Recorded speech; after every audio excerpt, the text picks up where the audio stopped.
භාග්‍යවත් බුදුරජාණන් වහන්සේ අප වෙත මහත් කරුණාවෙන් දේශනා කොට වදාළ මිහිරි ශ්‍රී සද්ධර්මය සත්‍තිස් බෝධිපාක්ෂික ධර්ම සොඳුරු නිවන් මඟ තුලින් අපි කතා කරන්නේ. සතර සතිපට්ඨානය බොහෝ කාලයක් කතා කළා. දැන් මේ දිනවල අපි කතා කරන්නේ සාකච්ඡා කරන්නේ සතර සම්‍යක් ප්‍රධාන වීරිය ගැනයි. සතර සම්‍යක් ප්‍රධාන වීරිය ගැන ඇතුළත් දේශනාවලදී දිවිවරු පවා බුදුරජාණන් වහන්සේ ළඟට ඇවිල්ලා මේ කම්මැලිකම නැති කරලා නිදා ගැනීම අයින් කරලා වීරිය කිරීමේ වටිනාකම ගැන කියලා තියෙනවා. දවසක් පින්වත් ස්වාමීන් වහන්සේ පින්වත්නි දෙවි කෙනෙක් සවැත් නුවර බබලවාගෙන මේ දෙවරමට රාත්‍රියේ ඇවිල්ලා භාග්‍යතුන් වහන්සේ ළඟදී කියනවා නින්දා තන්දි විජම්බිකා අරති භත්ත සම්මදෝ ඒතේන නප්පකාසති අරිය මග්ගෝ ඉද පානිනන්ති. මේ බුද්ධ ශාසන මේ ප්‍රාණීන්ට ආර්ය මාර්ගය ප්‍රකාශ වෙන්නේ නැහැ කියනවා. ප්‍රකට වෙන්නේ නැහැ කියනවා. නිද්දා තන්දි විජම්බිකා නිදිමත, ඒ වගේම තන්දි අලස බව, විජම්බිකා ඇඟමැලි කැඩීම, අරති අලස බව, බත්ත සම්මත බත් මත මේවට යට වුණාම මොකද වෙන්නේ? ආර්ය මාර්ගය ප්‍රකට වෙන්නේ නැහැ කියනවා. ප්‍රකාශ වෙන්නේ නැහැ කියනවා. නප්පකාසති. ඉතින් භාගතුන් වහන්සේ මේ දෙවියට කියනවා නින්දං තන්දි විජම්බිකං නිදිමත, අලස බව, මේ ඇඟමැලි කැඩීම, අරති කම්මැලිකම, බත්ත සම්මත මේ හැම දෙයක්ම විරියේන නම් පනාමිත්වා වීරියෙන් ඉවත් කරන්න කියනවා. වීරියෙන් දුරු කරලා අරිය මග්ගෝ විසුද්ධිති. අන්න එහෙම ආර්ය මාර්ගය පිරිසිදු කරගන්න පුළුවන් කියලා භාග්‍යතුන් වහන්සේ ඒ දෙවියට කියනවා. ඉතින් ඒ නිසා නිදිමතට යට නොවි වීරියෙන් තමයි මේ නිදිමත නැති කරගන්න තියෙන්නේ. ඉතින් භාග්‍යවත් බුදුරජාණන් වහන්සේ මේ සම්බුදු සසුනේ 이르දිමතුන් අතර අග්‍ර ශ්‍රාවක වූ මහා මොග්ගල්ලාණන් වහන්සේට නිදිමත දුරු කරගන්නට උපකාර කළ අයුරු, වීරිය ගන්නට උපකාර කළ අයුරු සඳහන් අපූර්ව දේශනාවක් තියෙනවා පින්වත් ස්වාමීන් වහන්සේ. පච්චලායන නමින් අන්නේ උතුම් සූත්‍ර දේශනාවේදී මේ නිදිමතින් බැටකන ලෝකයට ඒ නිදිමතින් නැගී සිටින්නට වීරිය කරන්නට භාග්‍යතුන් වහන්සේ ලබා දුන් ඕදන් ස්වාමීන් වහන්සේගෙන් අපි සාකච්ඡා කරමින් අසා දැනගන්න කැමැති. පින්වත් ස්වාමීන් වහන්සේ මේ මොහොතේ පරන්න අපි ඒ බුදුරජාණන් වහන්සේ අපගේ ශාස්ත්‍රඥ වහන්සේ තමන් වහන්සේගේ සම්බුදු සසුනේ අග්‍ර ශ්‍රාවක වූ 이르දිමතුන් අතර අග්‍ර ශ්‍රාවක වූ මහා මොග්ගල්ලාණන් වහන්සේ අරහත්ත්වයට පෙර නිදිමතින් ඒ පීඩා විඳමින් නිදිමතට යට වෙලා හිටපු වෙලාවේදී භාග්‍යතුන් වහන්සේ උපකාර කළ අයුරු ස්වාමීන් වහන්සේගෙන් අපි විමසා දැනගන්නට කැමැති. අවසරයි පින්වත් ස්වාමීන් වහන්සේ. අවසරයි පින්වත් ස්වාමීන් වහන්සේ. මේ පචලායන කියන නමින් සඳහන් වන දේශනාවේ තමයි මේ ස්වාමීන් වහන්සේ සඳහන් කරපු මේ මොග්ගල්ලාන මහ ස්වාමීන් වහන්සේ එතකොට රහත් වෙලා නැහැ. උන්වහන්සේ මේ බණ භාවනා කරන්න උන්වහන්සේ මේ ගිහිල්ලා නිදිමතෙන් පීඩා විඳින්න වෙලාවේ බුදුරජාණන් වහන්සේ මේ නිදිමත දුරු කරගන්න මේ කරුණ දේශනා කරන්නේ. බුදුරජාණන් වහන්සේ මේ කාලේ පින්වත් ස්වාමීන් වහන්සේ වැඩ සිටියේ බග්ග කියන ජනපදයේ සුන්සුමාරගිර මේ කියන ඒ කන්ද සමීපේ මිගදායක් තිබ්බා. බෙහෙස කලා කියලා මොන්ට අබේ භූමිය සඳහා වෙන් කරපු. අන්න එහි තමයි බුදුරජාණන් වහන්සේ වැඩ සිටියේ. එහෙමයි. මේ කාලේ මොග්ගල්ලාන මහා මොග්ගල්ලාන ස්වාමීන් වහන්සේ කල්ලවාලමුත්ත කියන ගාමේ බණ භාවනා කරන් ඉඳගෙන ඉදි කිරා වැටෙමින් ඒකට පාලියෙන් තමයි පචලාය මානෝ කියලා කියන්නේ. නිදි කිරා වැටෙමින් ඉඳගෙන වැඩ ඉන්නවා. එහෙමයි. භාග්‍යතුන් වහන්සේ අද්දසාකෝ භගවත් දිබ්බේන චක්කුණා විසුද්ධේන අතික්කන්ත මානස කියන භාග්‍යතුන් වහන්සේ මේක දැක්කා පිරිසුදු තමන් වහන්සේගේ දිව්‍ය නේත්‍රේ. බුදුරජාණන් වහන්සේ අවධානය යොමු කළොත් ඕන දෙයක් බුදුරජාණන් වහන්සේට මේ ලෝකේ වැහිලා නැහැ දකින්න පුළුවන්. එහෙමයි. බුදුරජාණන් වහන්සේ මේ දිවස් නුවණින් මේ දැකලා මොග්ගල්ලාන ස්වාමීන් වහන්සේ ගාවට 이르දි බලයෙන් වැඩම කරනවා. එහෙමයි ස්වාමීන් වහන්සේ. තමන් වහන්සේ වැඩ හිටපු ඒ බේසකලාවන මිගදායෙන් අතුරුදහන් වෙලා අර කල්ලවාලමුත්ත ගාමේ අර මොග්ගල්ලාන ස්වාමීන් වහන්සේ වැඩ ඉන්න තැනට 이르දි බලයෙන් පහළ වෙනවා. ඉතින් බුදුරජාණන් වහන්සේ එතන දැන් මොග්ගල්ලාන ස්වාමීන් වහන්සේ නිදි කිරා වැටුවට ඉන්නේ භාග්‍යතුන් වහන්සේ ආව කියලාත් දන්නේ නැහැ මේ අවස්ථාවේ. බුදුරජාණන් වහන්සේ එතන තිබ්බ පනෝපාසනේ වැඩ ඉන්නවා කියලා සඳහන් වෙන්නේ. ඔව් දැන් වන්දනා කරන්නවත් මොග්ගල්ලාන ස්වාමීන් වහන්සේට සිහියගේ වෙලාවේ නැහැ. නිදි කිරා වැටෙමින් ඉන්නේ. නිදිමතට යටවන අවස්ථාව. යටවන අවස්ථාව. ඉතින් බුදුරජාණන් වහන්සේ නිසජ්ජකෝ භගවා ආයස්මන්තා මහා මොග්ගල්ලාණන් ඊතද වෝච. මොග්ගල්ලාන ස්වාමීන් වහන්සේ අමතල බුදුරජාණන් වහන්සේ අහනවා පචලායසි නෝතුං මොග්ගල්ලා නිදි කිරා වැටෙනවා නේද මොග්ගල්ලාන ඔබ කියලා අහනවා. පචලායසි නෝතුං මොග්ගල්ලානාති. ඔබ නිදි කිරා වැටෙනවා නේද මොග්ගල්ලාන කියලා අහනවා. එහෙමයි ස්වාමීනි කියලා මොග්ගල්ලාන ස්වාමීන් වහන්සේ වෙලාවේ මේ ඉන්දින් අවදි වෙලා හිතන්නේ උත්තර දෙනවා. ඉතින් බුදුරජාණන් වහන්සේ ඒ වෙලාවේ තමයි පින්වත් ස්වාමීන් වහන්සේ මේ නිදිමත දුරු කරගන්න අපි භාවනාවක් කර කර ඉද්දි වේවා පොතක් පතක් බලමින් ඉද්දි වේවා ඉගෙන ගන්න මේ ළමුන්ට ඒ ඉගෙන ගද්දී පාඩම් කරද්දී පවා නිදිමත දුරු කරගන්න මේ කියන උපදේශයන් මහ උපකාරී කරගන්න පුළුවන්. එහෙමයි පින්වත් ස්වාමීන් වහන්සේ. ඉතින් බුදුරජාණන් වහන්සේ දේශනා කරන තස්මා තිහෙත්වං මොග්ගල්ලාන යථා සංඤිනෝ තේ විහෙරතෝ තං මිද්ධං ඔක්කමති. මොග්ගල්ලාන ඔබ යම් සංඥාවකින් වාසය කරද්දී ඔබට මේ නිදිමත එනවද? ඔබ නින්දට වැටෙනවද? තන් සංඥා මා මනසාකාසී. ඒ සංඥාව ඔබ මෙනෙහි කරන්න එපා කියනවා. දැන් අපි භාවනා අරමුණක් සමත භාවනා අරමුණක් මේ කර කර ඉද්දි මේ අපිට නිදිමත එනවනද? අපි උදාහරණයක් විදිහට මෛත්‍රී භාවනාව කියමු. ඒකේ හොඳට මේ කියන්නේ ඒක කර කර ඉද්දි මේ කය සැහැල්ලු වීමත් එක්ක එහෙමයි. අපිට නින්දට වැටෙන ඉඩ කඩ තියෙනවා. ඉතින් ඒ විදිහට අපි ඒ වඩ ඉන්න සංඥාව පුරුදු කර කර ඉන්න සංඥාව බුදුරජාණන් වහන්සේ වදාරන්නේ ඒක වෙනස් කරන්න කියනවා. ඒක මෙනෙහි කරන්න එපා කියනවා. තන් සංඥං මා බහුල මඛාස. ඒක බහුලව හිතන්න එපා කියනවා. හිත හිත ඉන්න සංඥාව ඒක ආනාපාන සතිය වෙන්න පුළුවන්, බුද්ධානුස්සතිය වෙන්න පුළුවන්. ඒ වගේ අපි කුසල අරමුණන්නේ දැන් හිත හිත ඉන්නේ. ඒ සංඥාවෙදි තමයි නිදිමත එන්නේ. අන්න ඒ සංඥාව නවත්තන්න කියන එක බහුල වශයෙන් ඒකම හිත හිත ඉන්න එපා කියන.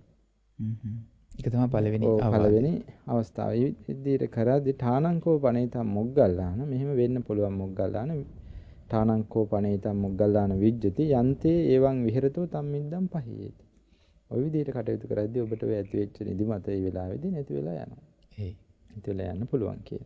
ඊළඟට බුදුරජාණන් වහන්සේ තව විදිහක් දේශනා කරන නොචේතේ එවං විහෙරතෝ තම්මිද්දම් පහේත. ඔය විදිහට වාසය කරද්දී ඔබේ මිද්දේ නිදිමත දුර වෙලා ගියේ නැත්තම් ඒ කියන්නේ සංඥා වෙනස් කරද්දී එහෙමයි. ඇති වෙලා ගියේ නැත්තම් තතෝතුම් මොග්ගල්ලාන යථා සුතං යථා පරියත්තං ධම්මං චේතසා අනුවිතක්කේයාසි. ඔබ මේ යම් අහලා තියෙන විදිහට ඔබ පිරිවහලා තියෙන විදිහට මේ හදාarලා තියෙන විදිහට ධර්මයේ අහලා තියෙන විදිහට චේතසා අනුවිතක්කේයාසි අනුවිචාරේයාසි මනසානුපෙක්ඛේයාසි. ඒක අනුවිතර්කණය කරන්න නැවත නැවත ਵਿਚාරය කරන්න මනසානුපෙක්ඛේයාසි. මනසින් විමසා බලන්න. අනුපේක්ෂණය කරලා බලන්න මනසින්. ශ්‍රවණය කළ ධර්මය. ශ්‍රවණය කර ධර්මයන් උපකාර කරගන්න තියෙන අවස්ථාවක් නේ. එහෙමයි. ඉතින් මේ විදිහට එතකොට අර සංඥාවත් එතනින් වෙනස් වෙනවා. ඊට පස්සේ මනස නිකන් උද්‍යෝගිමත් වෙනවා ධර්මයේ සිහිපත් කරද්දී ධර්මයේ අහද්දී සිහිපත් කරද්දී ධම්මවිචේ සම්බොජ්ජංගේනේ ධර්මයේ විමසද්දී වැඩෙන්නේ නේ සවන්හස. එතකොට ඒ විදිහට කටයුතු කරද්දී ඨානංකෝ පණේතං විජ්ජති. ඔබට සිද්ධ වෙන්න පුළුවන් යන්තේ එවං විහෙරතෝ තම්මිද්දම් පහියතේ නිදිමත ප්‍රහාණය වෙලා යාවි කියන්නේ. එහෙමයි. ඒ විදිහටත් ප්‍රහාණය වෙලා ගියේ නැත්නම් ඒ නිදිමත විතරක කරද්දී ප්‍රහාණය වෙලා ගියේ නැත්නම් මොග්ගල්ලාන ඔබ ඒ වෙලාවට කරන්න තියෙන යථා සුතං යථා පරියත්තං ධම්මං විත්තාරේන සජ්ජායං කරේයාසි. ඔබ අහලා තියෙන විදිහට ඔබ මේ පරිවහලා තියෙන විදිහට ඔබ ඉගෙනගෙන තියෙන විදිහට මේ ධර්මයේ විස්තර වශයෙන් දැන් පින්නස් ස්වාමීන් වහන්සේ මේ අර හිතන තැනදී විස්තර වශයෙන් කියලා නැහැ.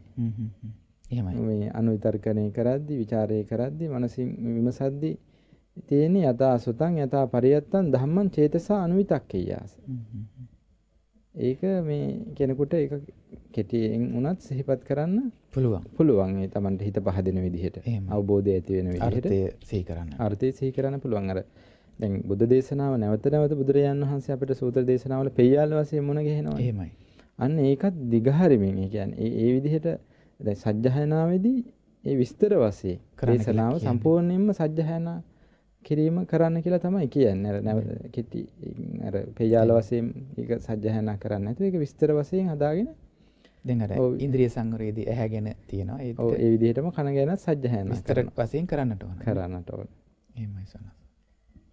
ඉතින් අපි වඩා හොඳයි මේ වෙලාවක අර උට්ඨහත නිසීදත කෝවත්තෝ සුපිතේනවෝ ඒ වගේ අර අපි සුත්ත නිපාතේ ඉගෙන ගත්තු ගාථාව උට්ඨාන සූත්‍රයේ නැගී සිටිව් අලසකමින් බවුන් වඩාව හිඳගනිමින් කවර සිතක් වේද තොපට නින්දී ගැලමින් සිටවිත්ත කියලා මේ අපේ ලොකු සාන්නහසේ ලස්සනට ඒ ගාථාවන් පරිවර්තනය කරලා තියෙනවා මේ අපේ බුදු සම්දුතවම වැඩ සිටි කියන පොත් වහන්සේ සුත්ත නිපාතේ. ඔය වගේ දහම් ග්‍රන්ථයක් අරගෙන මේ නිදිමතින් පීඩා විඳ වෙලාවට ලස්සනට සජ්ජහායනා කරන්න පුළුවන්. ඉතින් එහෙම සජ්ජහායනා කරද්දි විස්තර වශයෙන් ඨානංකෝ පනේතං විජ්ජති වෙන්න පුළුවන් අර නිදිමත නැති වෙලා යනවා. අර පාරායන වර්ගයේ සජ්ජහායනා කරන නන්ද මාතා පින්පොඩුරක් දැසන් මේ නැගිටලා නේද? ඒ සජ්ජහායනා කරමින් රැස්වන පිනක් වාසී වෙනවා. උදෑසනින් පින්පොඩුරක් කියලා වෛෂ්ණව දිව්‍ය රාජ්‍යයට අනුමෝදන් කරන එකත් පිනක් එතකොට නේ. එහෙමයි සනස්. ඉතින් ධර්මයේ මේ විදිහට සජ්ජහායනා කරද්දිත් ඔබේ නිදිමත දුර වෙලා ගියේ නැත්තම් මොග්ගල්ලාන ඔබ මොකද කරන්නට ඕනේ? ඔබේ මේ කන් එහෙමයි. කන්තල මේ අතින් අත ගන්න කියන එක පොඩි කරන්න කියනවා. ආවින්ජයාසි.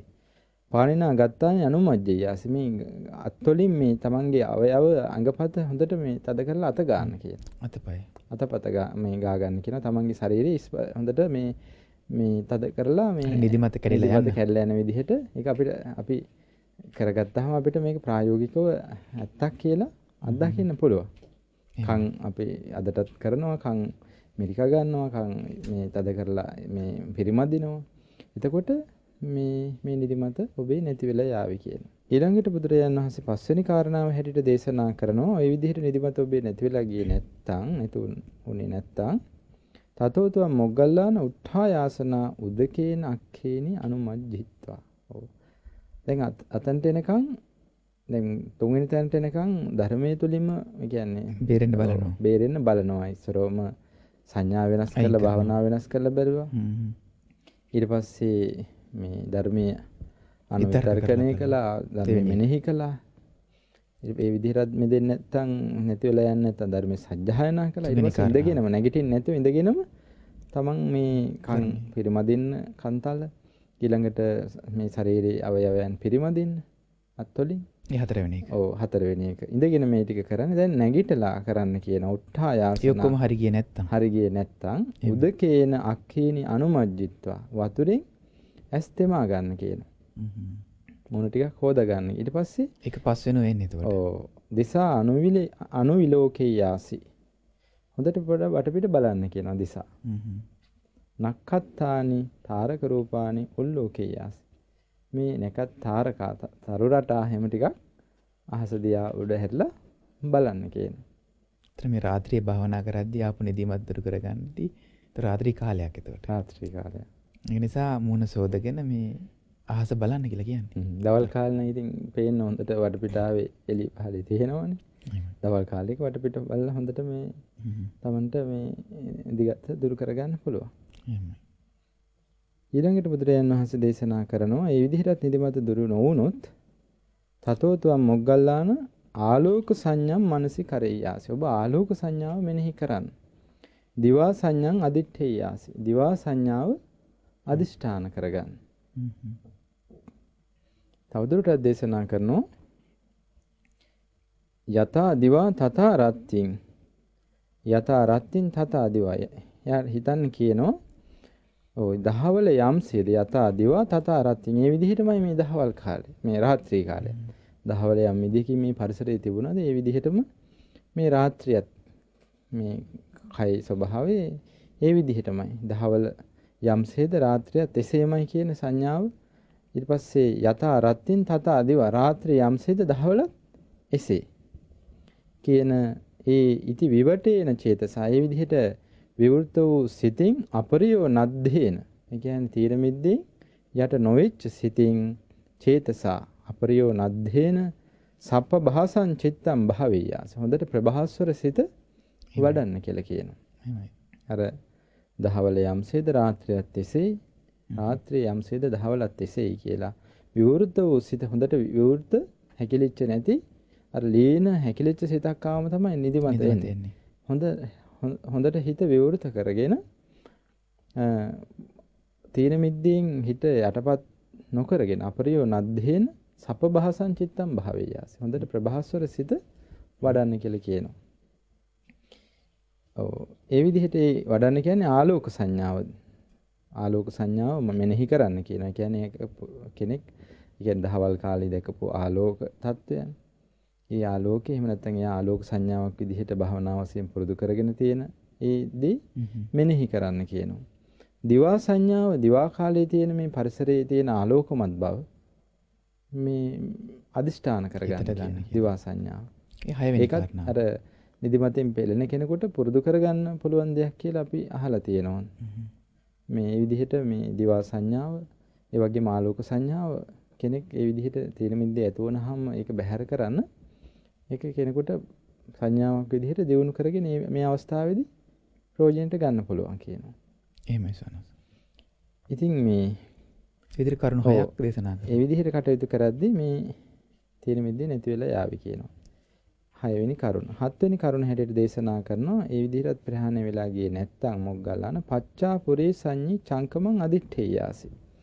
ඔව් පච්චා පුරේ සංඥාවෙන් යුක්තව මේ සක්මන අදිෂ්ඨාන කරගන්න කියන්නේ. සක්මන් කරන්න කියලා කියන්නේ. පෙර පසු සංඥාවේ යුක්තව සක්මන අදිෂ්ඨාන කරගන්න. ඒ වගේම අන්තෝ ගතේහි ඉන්ද්‍රියේහි ඇතුළට යොමු වෙච්ච ඉන්ද්‍රයන් ඇතුව අබ්බි ගතේන මානසේන කියන්නේ බාහිරට යොමු නොවිච්ච සිතකි. කියන වටපිට බලමින් ඒ කියන්නේ එහෙම නැතුව මේ තමන් තුළම සිය පිහිටවාගෙන සක්මන් කරන්න කියලා කියන්නේ. පච්චාපුරේ සංඥාව අදිෂ්ඨාන කරගන්න කියනවා. ඇතුළට යොමු ඉන්ද්‍රියන් ඇතුව ඇතුළට යොමු බාහිර නොවිසිරිච්ච මේ සිතකින් අභ්‍යන්තරයට යොමු කරගෙන සිත දැන් අර ක්‍රම ගොඩක් අනුගමනය කළානේ. දැන් සක්මන් කරනවා. සක්මනේදී ගොඩක් නිදි කිරා වැටෙන තියෙන අවස්ථාව අඩු නිසා තමයි බුදුරජාණන් වහන්සේ ඊට පස්සේ සක්මන් කරන්න කියන්නේ. එහෙමයි. කයත් වෙනස් වෙනවා. කයට මේ වෙනසක් ඉරියව්වට වෙනසක් ලැබෙනවා නේ සාන්නස්. එහෙමයි. ඉරියව් වෙනස් වෙනවා. ඉතින් මේ විදිහට බුදුරජාණන් වහන්සේ කටයුතු කළොත් මේ නිදිමත ආකාර 7ක් කියනවා මේ විදිහට නේ සාන්නස්. බේරෙන්නට. ඒක ප්‍රහාණය වෙලා යාවි කියනවා. තතෝතුම් මොග්ගල්ලාන ඒ විදිහට ප්‍රහාණය වෙලා ගියේ නැත්තම් මේ නිදිමත. එහෙමයි. දැන් උත්සාහ කළා. දැන් ඔය සක්මන් කරද්දිත් අර රහතන් වහන්සේ නමක් ඒ සක්මනේ වැටුණා කියනවා නිදිමත එන්නේ. තේරගතාවක්. ඊට පස්සේ උන්වහන්සේ සාමාන්‍ය කෙනෙක් නම් අපේ ලොකු සන්නස්සිට මතක් කරනවා මේ එහෙමම නිදා ගන්නවානේ. ඉතින් මේ උන්වහන්සේ නැගිටලා ආයෙ සක්මන් කළා. සංවේගයටපත් වුණා නේ මම මේ සක්මන් කරන්නත් මට බෑනේ මේ තරම් මේ නිදිමත මට මාව පෙළනවනේ. සංවේගයටපත් වුණා. ඊට පස්සේ සිහිය පිහිටුවාගෙන සක්මන් කරද්දී හිත පිහිටියා. යෝනිසෝ මනසිකාරය. අවබෝධය ඇති වුණා. රහත්ත්වයටපත් වුණා. වීරිය. ඉතින් එහෙමත් දුර වෙලා නොගිය අවස්ථාව ගැන බුදුරජාණන් වහන්සේ කියනවා. දැන් අර සාන්නහස නිදාගත්තේ නැහැ. කොටියට ගිහිල්ලා නිදා ගන්න. මේ ගන්න වෙන කෙනෙක් නම්. දැන් බුදුරජාණන් වහන්සේ වදාරනවා එහෙමනම් චතෝතුම් මොග්ගල්ලාන දක්ඛිනේන පස්සේන සීහසෙය්‍යං කප්පේයාසි. ඔබ මේ දකුණු ඇලෙන් සිංහසෙයියාවෙන් හරියට සිංහෙක් දකුණු ඇලෙන් නිදාගත්තාම ඒ සිංහයා මේ තමන්ගේ කය දිහා මේ පාදේ ටිකක් මෑත් කරලා මේ ඉඳාගත්තාම උඩ හැරිලා මේ ඔලුව උස්සලා බලද්දි තමන්ගේ ශරීරේ පේනවා කියනවා. තමන්ගේ ශරීරේ කිසිම කිලුටක් දුහවිල්ලක් කුණු රොඩක් නැති ආකාරය දැකලා සතුටු වෙනවා සිංහයා. අන්න ඒ විදිහට තමයි බුදුරජාණන් වහන්සේ සිංහසෙයියාවෙන් භික්ෂුවට සැතපෙන්න කියන්නේ. පාදේ පාදං අච්ඡාදාය. පාදයක් පොඩ්ඩක් මෑත් කරගෙන ඒක උඩ එක තියාගන්න අමාරු නිසා මෑත් කරගෙන සතෝ සම්පජාන උත්තාන සංඥා මනසිකරෙත්වා. සිහියනුත් නොවනනුත් නැගිටින වෙලාව මෙනෙහි කරගෙන. මම අහවල් වෙලාවට මේ පස්චිමියාවේ මේ අවදි වෙනවා කියලා. ඒක මෙනෙහි කරගෙන උට්ටාන සංඥා මනසිකරිත්වා පටිබුද්ධේනේව ඒ විදිහට නිදා ගන්න කියන. ඊට පස්සේ බුදුරජාණන් කරුණු හතම හරියේ නැතිනම් අවසානයේ සිහියෙන් සැතපෙන්න කියලා කියන්නේ. එහෙමයි. උට්ටාන සංඥාව කියන්නේ නැගිටින වෙලාව. ඒ ගැන විශේෂ සඳහනක් තියෙනවා පින්වත් ස්වාමීන් වහන්සේ. පටිබුද්ධේනේවතේ මොග්ගල්ලාන කිප්පං ඒව පච්චුට්ඨා තබ්බන්. දැන් අපි නිදාගත්තට පස්සේ අපිට හැරෙනවා. අපි සමහරට එලාම් එකක් තියාගෙන නැගිටිනවා. මේ කියන්නේ අවදි වෙන්න කියලා එලාම් එක තියාගන්නවා. අපි කරන්නේ එලාම් එක ඔෆ් කරලා තව ටිකක් ඇඳේ ඉන්නවා. සාමාන්‍ය ස්වභාවය එහෙම. සමහරට අර උට්ටාන සංඥාව මෙනෙහි කරලා නිදා ගන්න කෙනාටත් හැරෙනවා. ඊට පස්සේ පොඩ්ඩක් තව ටිකක් ඇඳේ ඉන්නවා. මේවා නැති වෙන්න කියලා ඉද්දි ආයමත් නිින්ද යන ස්වභාවය තමයි තියෙන්නේ. ආයමත් කම්මැලිකම ඇති වෙන්න පුළුවන් ස්වභාවය. ඉතින් බුදුරජාණන් වහන්සේ කියනවා කිප්පං ඒව පච්චුට්ටා තමයි. ඇහැරිච්ච ගමන් ඇඳෙන් නැගිටින්න කියනවා. ඇඳේ ඉන්න එපා එහෙම නැගිටින්න කියනවා. කිප්පං ඒව පච්චුට්ටා තමයි. ඒක හොඳ උපක්‍රමයක් අපිට මේ නිින්දෙන් ගැලවෙන්න. න සෙය්‍ය සුඛං න පස්ස සුඛං න මිද්ද සුඛං අනියුත්තෝ විහෙරිස්සාමීති. මම මේ නිද්‍රා සුඛයට, මේ ස්පර්ශයෙන් ලැබෙන සුවයට, මේ යහන් සුවයට අහු වෙන්නේ නැතුව මං වාසය කරනවා කියලා මොග්ගල්ලාන ඔබ හික්මෙන්න කියලා. එහෙමයි සනසන. ඒ විදිහට භාග්‍යතුන් වහන්සේ මේ නිදිමතින් නැගීටින්ට මේ කරුණු හත දේශනා කළා. අවසානයේ ඒ විදිහටත් අධිකව ඒ හතටත් අධිකව නිදිමත තියෙනවා 100 නිදා ගන්න කියලා වදාලා ඊට පස්සේ 100න් නිදාගෙන උට්ටාන සංඥාවෙන් අවදි වුණු සැනින් තවදුරටත් මේ නිදියන්න ඉරියව්වෙන් ඉන්නේ නැතුව නැගී සිටින්න කියලා තමයි කියන්නේ.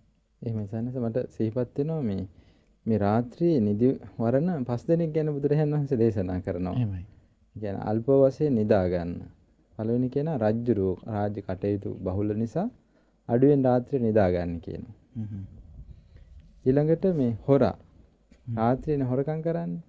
හොරකම් කරන අපේක්ෂාවෙන් මේ දේ ගන්නම් කියලා රාත්‍රී නිදි වරනවා කියනවා. ඊට පස්සේ මේ ස්ත්‍රිය ගැන හිත ඉන්න පුරුෂයා රාත්‍රී මේ ස්ත්‍රිය ගැන හිතමින් නිදි වරනවා කියනවා. නිදා ගන්න නැතුව ස්වල්ප වශයෙන් නිදා ගන්න. ඊට පස්සේ පුරුෂයා ගැන හිත ඉන්න කාන්තාව රාත්‍රී ස්වල්ප වශයෙන් නිදා ගන්න කියනවා. බුදුරජාණන් වහන්සේ අදාරනා භික්ෂුවත් විසංයෝගාදිප්පාය භික්ඛු භික්ඛවේ විසංයෝගාදිප්පාය අප්පං සුපති බහුං ජග්ගති. භික්ෂුවත් මේ කෙලෙස් වලින් වෙන්වීමේ අදහසින් රාත්‍රියේ අල්ප වශයෙන් නිදා ගන්නවා. බොහෝ කාලයක් නිදිවරමින් මේ කුසල ධර්මයන් පූර්ව රාත්‍රී අපර රාත්‍රී පංච නිවර දුරු කරන්න වෙහෙසෙනවා මේ සත්‍තිස් බෝධිපාක්ෂික ධර්මයන් වඩා ගන්න. හොඳමයි පින්වත් ස්වාමීන් වහන්සේ. ඒ විදිහට කෙනෙකුට හිත පහදවා ගන්නට තමයි මුලින්ම තියෙන්නේ. දැන් ගොඩාක් නිදිබර ජීවිත, කෙලෙස්බර ජීවිත ගත කරන අපටයි මේ ධර්මය ඇහෙන්නේ. භාග්‍යතුන් වහන්සේ අදාළ මේ අසිරිමත් ධර්මය ගැන හිත පහදවා ගන්නට වටිනා පින්වත් ස්වාමීන් රහතන් වහන්සේලා බිහි වුණේ මේ විදිහටයි. සසරෙන් සත්වයන් එතර වුණේ මේ විදිහටයි.